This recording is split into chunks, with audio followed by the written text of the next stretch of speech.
В ходе прения в Мосгорсуде 23 года колонии строгого режима запросил прокурор для вора в законе Рашада Исмаилова по прозвищу Рашад Генджинский, обвиняемого в занятии высшего положения в криминальной иерархии и убийстве.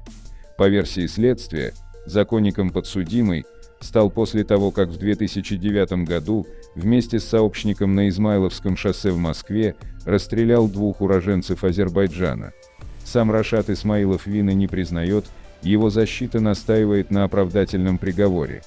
Уголовное дело Рашада Исмаилова рассматривалось в Мосгорсуде с декабря 2021 года судьей единолично, поскольку подсудимый не стал ходатайствовать о процессе с участием присяжных. Почему он так поступил, точно неизвестно.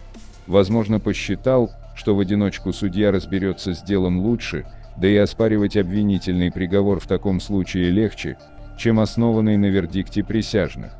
В прениях прокурор напомнил, что господин Исмаилов обвиняется в занятии высшего положения в преступной иерархии, часть 1 статья 210.1 Уголовный кодекс Российской Федерации, групповом убийстве двух лиц, совершенном общеопасным способом, параграф А, параграф Е, параграф Ж, часть 2, статья 105 Уголовный кодекс Российской Федерации, и незаконном обороте оружия, часть 2, статья 222 Уголовный кодекс Российской Федерации.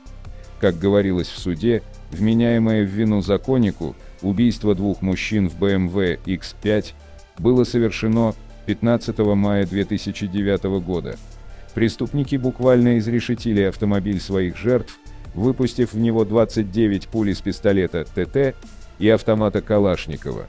Согласно обвинению, в то время Рашад Генджинский участвовал в разборках, которые велись за рынок плодоовощной продукции в Москве, а его жертвы уроженцы Азербайджана Мамадали Гусейнов и Гашем Вердиев, по данным правоохранителей, входили в группировку вора в законе Равшан Ленкоранского, пытавшегося взять под контроль поставки в столицу овощей и фруктов, которые до того входили в сферу интересов авторитетного азербайджанского бизнесмена Бахаша Алиева. Рашад Исмаилов якобы действовал на стороне последнего. Отметим, что еще одним мотивом расстрела Гусейнова и Вердиева могла быть и месть за убийство в 2007 году в Баку близкого к Вахе бизнесмена Рагуфа Рустамова. По данным источников, последний осуществлял оптовые поставки плодоовощной продукции в московский регион. По данным Главного следственного управления Следственного комитета России, которое вело дело Рашада Исмаилова, двойное убийство способствовало продвижению последнего вверх в криминальной иерархии. В феврале 2013 года, как сообщил в суде прокурор, собрание лиц, занимающих высшие положения в преступной иерархии, присвоило обвиняемому статус вора в законе. Это, по словам гособвинителя, дало Рашаду Генджинскому возможность контролировать распределение денежных средств, поступающих в неформальную воровскую казну, подчинять своей воле представителей криминальной среды, статусом ниже, давать им указания и распоряжаться ими. Нужно заметить, что после коронования имя Рашада Исмаилова не упоминалось в связи с резонансными преступлениями. Правда, 2 раза его задерживали в московских ресторанах, где законники проводили свои сходки, но в обоих случаях после проверки документов отпускали. Зато осенью 2018 года Рашад Исмаилов был задержан в Минске. При обыске у вора в законе и его друзей белорусские милиционеры нашли оружие и наркотики, попутно выяснив, что приезжие пересекли границу по поддельным паспортам. За это Рашада Исмаилова приговорили к 10 годам колонии.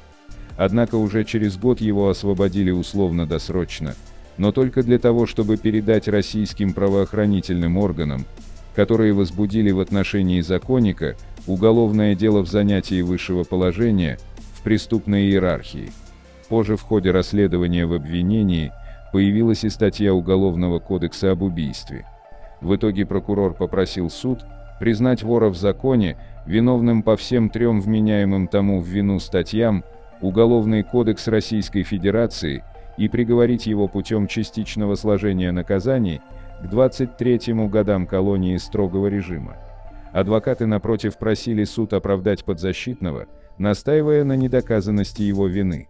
Защита ссылалась на то, что большинство участников описываемых в уголовном деле событий давно погибло в криминальных разборках, а обвинение, по мнению адвокатов, построено не на прямых, а на косвенных уликах.